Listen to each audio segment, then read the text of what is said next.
Welcome back, everybody. It's been a few weeks, but I'm back finally. A good way to gauge if I've been busy with school and work is antivirus protection. No. Yeah, sonk. Anyways, a good way to gauge how busy I've been is to look at my facial hair and look how untreated and overgrown and just ugly looking it is. Okay, so it's been 3 weeks since I've sat down and recorded a video that wasn't an overtime reaction. 3 weeks. Oh, I've been talking to Grace about it. We talk, and even she's like, Nick, it's time. I'm like, I know. I worked this morning from 6 a.m. to 10.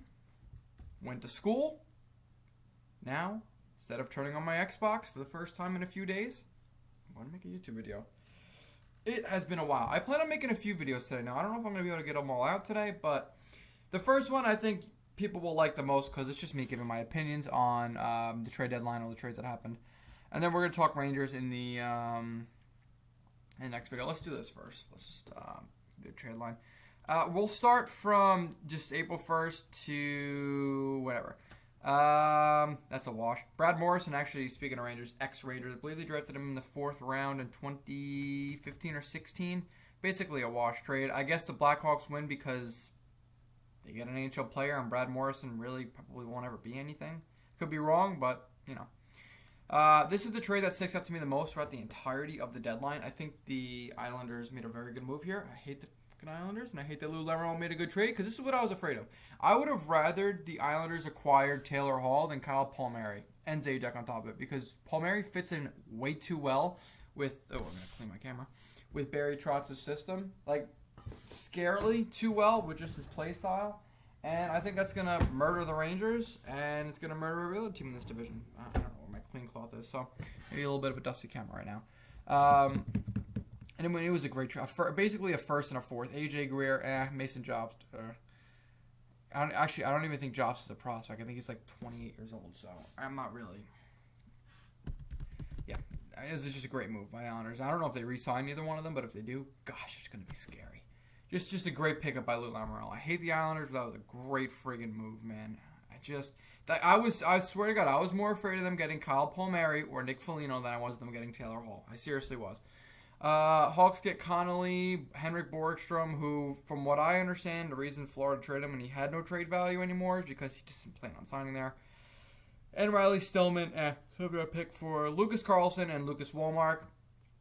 I think this is just a movement of players that weren't fitting in where they were. Obviously, Connolly was not having a good run in Florida, and what's his name, Wallmark, was not doing so hot in Chicago. So, just a wash. Toronto gets Riley Nash for a 7th round pick. Columbus getting assets for guys they were probably just going to lose on waivers anyway. It's not that big of a move for Toronto. It's 14th, 15th forward. I don't know if he is playing in their lineup. I'd be surprised if he was. Oh, boy. Look at that. And so you can see where I just logged out of school. Going back here. Minimize. Pull back up. Thank you.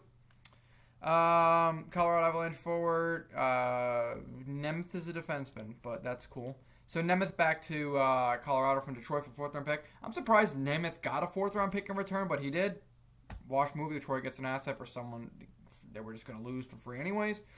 Then the Avalanche pick up Devin Dubenik for Greg Pattern the 5th. Goaltending depth. Just Sharks getting an asset for a guy they didn't need. I'm just going to keep saying that word asset. This trade kind of surprised me a little bit because I thought Montour was worth more than a 3rd round pick, but maybe I'm wrong. I mean, the way Montour plays against the Rangers, he seems like still a pretty solid young defenseman. I'm not sure how good Montour is anymore, at least number-wise, or how old he is. But he seems like, I realized he was 27. I thought he was like 25. Yeah, I could see me. Well, I don't know. He's on pace for like if this is an 82-game season. He's on pace for about 30 points and 10 goals. That's pretty damn good, all things considered. And I just plan on a shitty Buffalo team too, so you can only imagine what he's gonna do if he's on a good team. So I think Florida gets the best of Buffalo in that deal, but I don't know. I guess Buffalo just wanted to get rid of him. I don't know. I'm surprised they only got a 3rd for him. Tampa Bay Lightning at it again. David Savard, basically for here I'll give Columbus credit.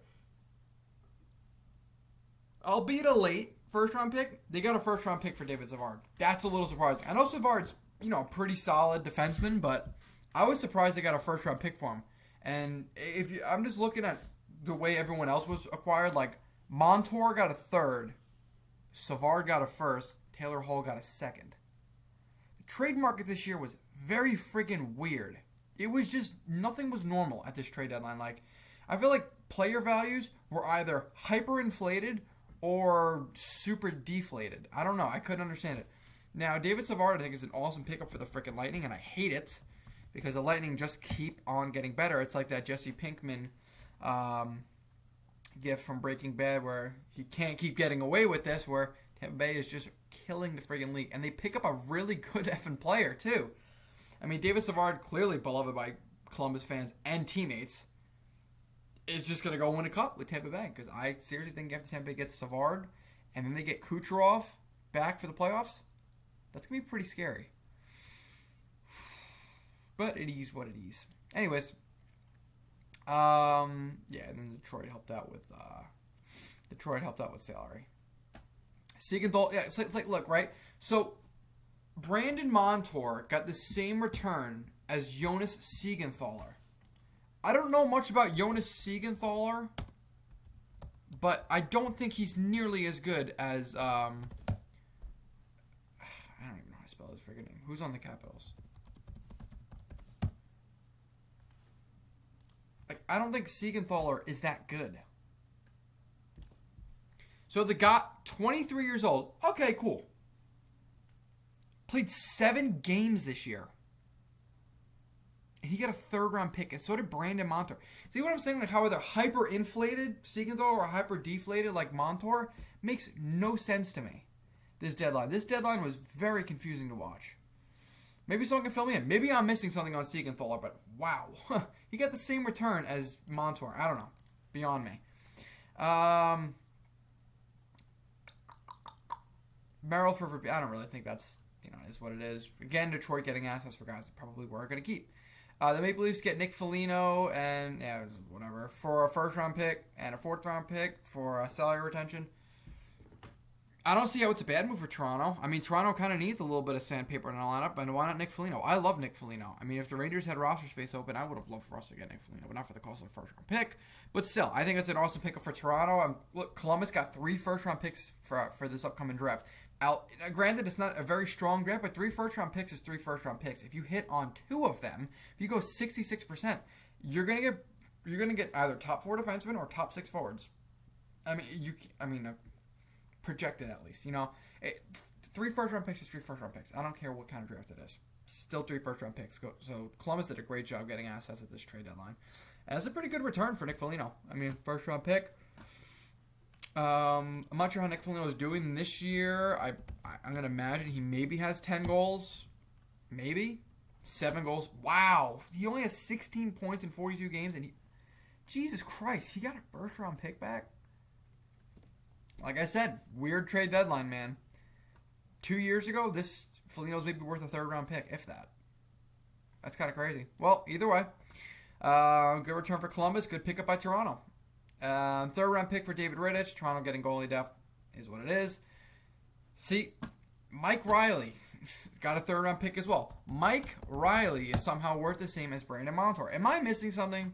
Like, does Montour just explicitly play good against the Rangers, and maybe that's why I'm not understanding his trade value? Because, well, actually, I guess Mike Riley's had a pretty good year. Okay, I'll take it back. Maybe Mike Riley is worth a third-round pick, and I'm just not seeing it. Okay, never mind. Mike Riley, wow. 19 assists in 40 games is pretty good. That's a 40-point defenseman right there. Okay, I take back what I said. Maybe Mike Riley's having a pretty good season. I just wasn't aware of that. Never mind. Damn, that's a good pickup by Boston then. I remember Mike Riley was a big free agent coming out, and he signed with the Wild. I wanted the Rangers to sign him. The Rangers needed to sign another college defenseman, but I still thought it was pretty cool. Anyways, moving on. Coburn to the Islanders. Of course, the Islanders get Coburn. Another guy that's going to fit in perfectly in their system. So, Jeff Carter to the Penguins. Kings get an asset for a guy that really wasn't doing much with them anymore. I think it's cool the Penguins got Jeff Carter. I don't really know what he's going to do for them. I don't know where they're going to situate him. Maybe a third-line center role. Well, hey, you know what? For all we know, Jeff Carter can kind of reinvent himself, I guess, or catch second wind in his career. Maybe he turns out to be pretty good for the Pittsburgh Penguins. I mean, 20 points, 40 games, 40-point player. Not bad. You put a guy like that in the same room as Sidney Crosby, well, you never know what might happen. So who knows? Maybe Jeff Carter really, really works out for that. Maybe he really, really doesn't. I don't know. But either way, Pittsburgh gets better. LA, I guess, commits to selling. Taylor Hall and Curtis Lazar for a second-round pick on Bjork. Bjork's not bad, I guess. I don't know. I think he's definitely better than Curtis Lazar, but second-round pick for Taylor Hall seems like and half salary retained.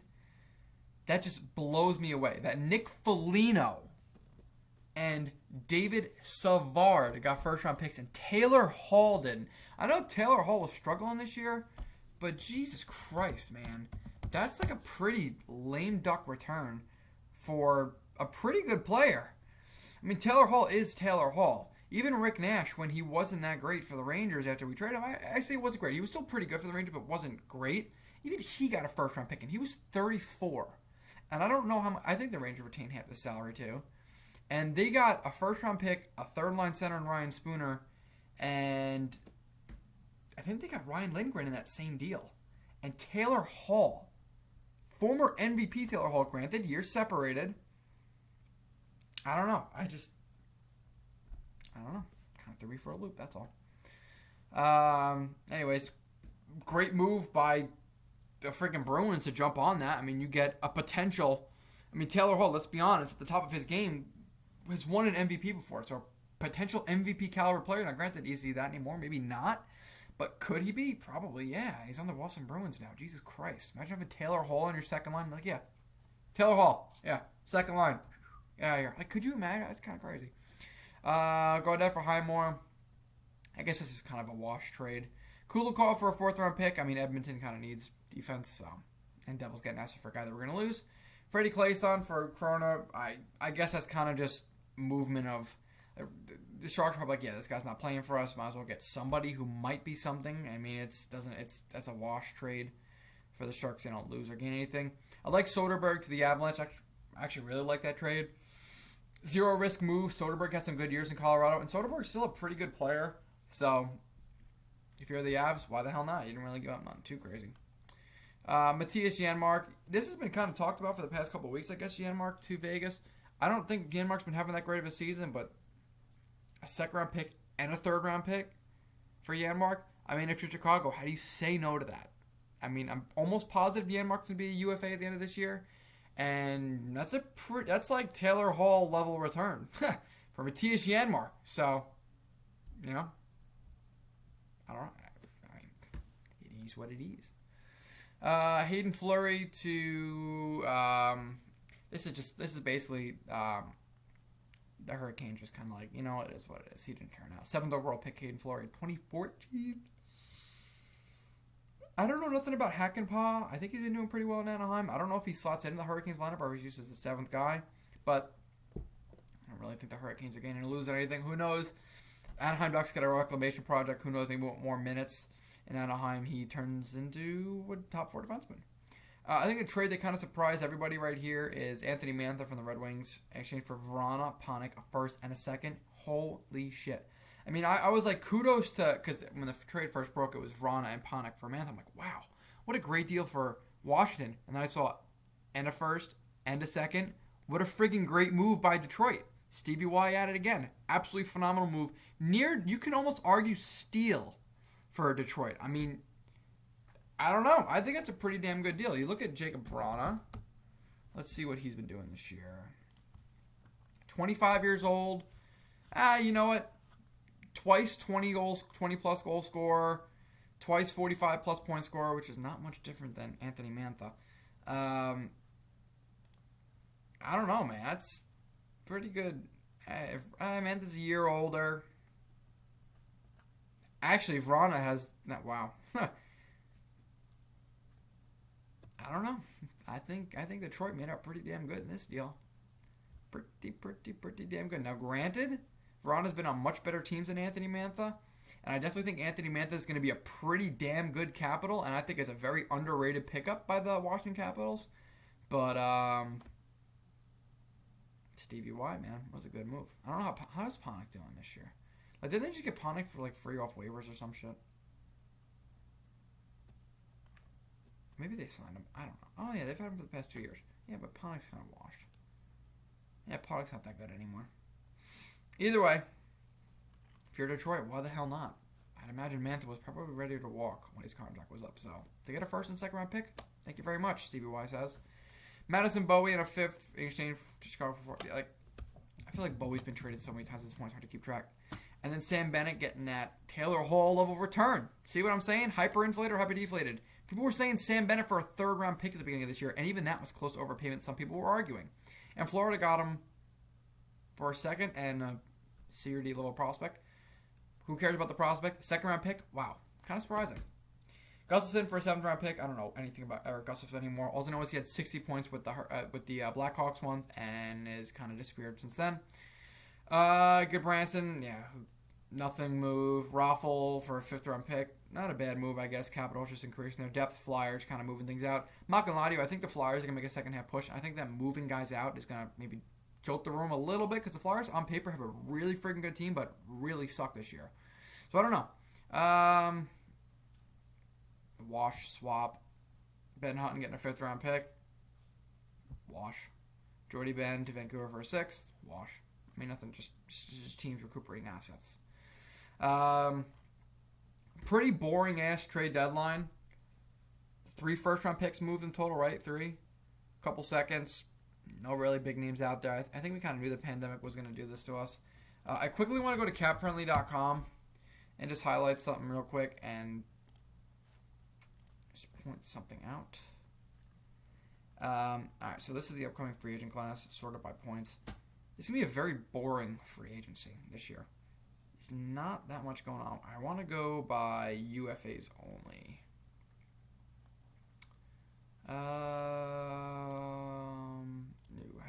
What the fuck? Okay, can I just see UFA only? I'll hold on. Hold a moment. UFA. Hey. Update results. There we are. All right. So yeah, free agency is gonna be kind of boring this year. Ovi's not going anywhere. Landis Clark probably isn't going anywhere. Barry, he's with McDavid, so his numbers are a bit inflated. Dougie Hamilton, probably not going anywhere. Hyman, probably will get traded at the draft. Oh, wait, hold on. Hyman's UFA? Holy shit. Zach Hyman's 29? Jesus tits. What the Hold the phone. Oh, he'll be 29. But still, what? He's been in the league that long already? Holy crap.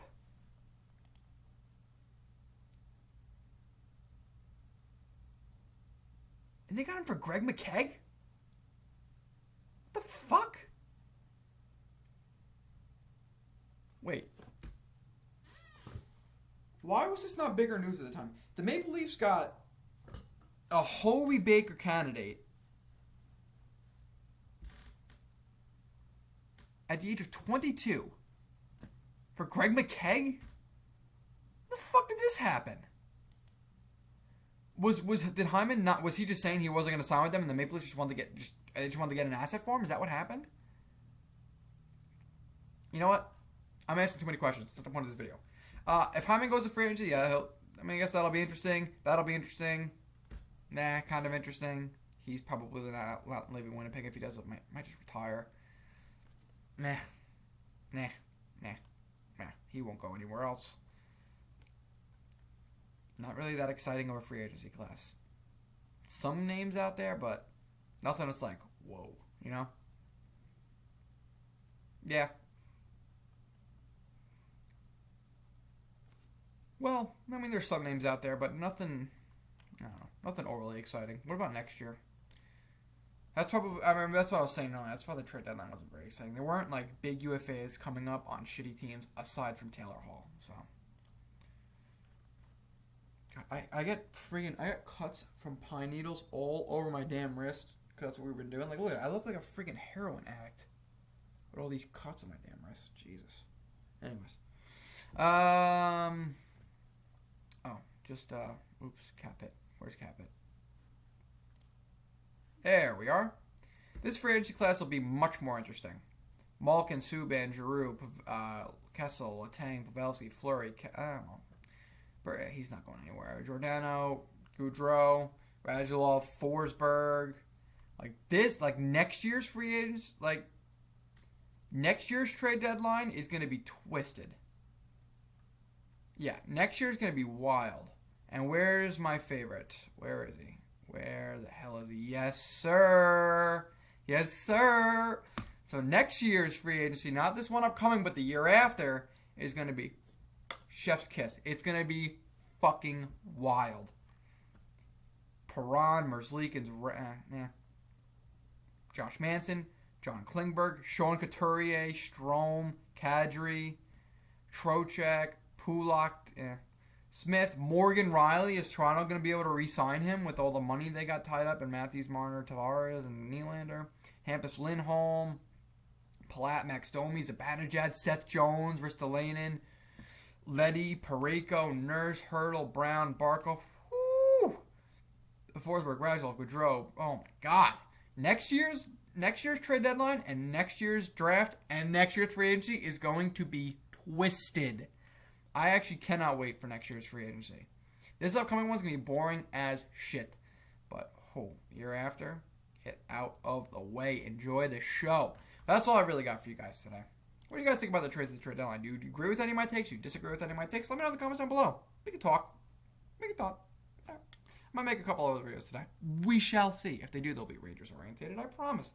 Anyways, thank you everybody for watching. Should make an infinite theory that I'm hearing is. I didn't even understand what I just said, to be honest with you. So, anyways, I will see you on the next one. My hair's sticking out. I think it's time for another cut. It is getting long. Look at this. Ready?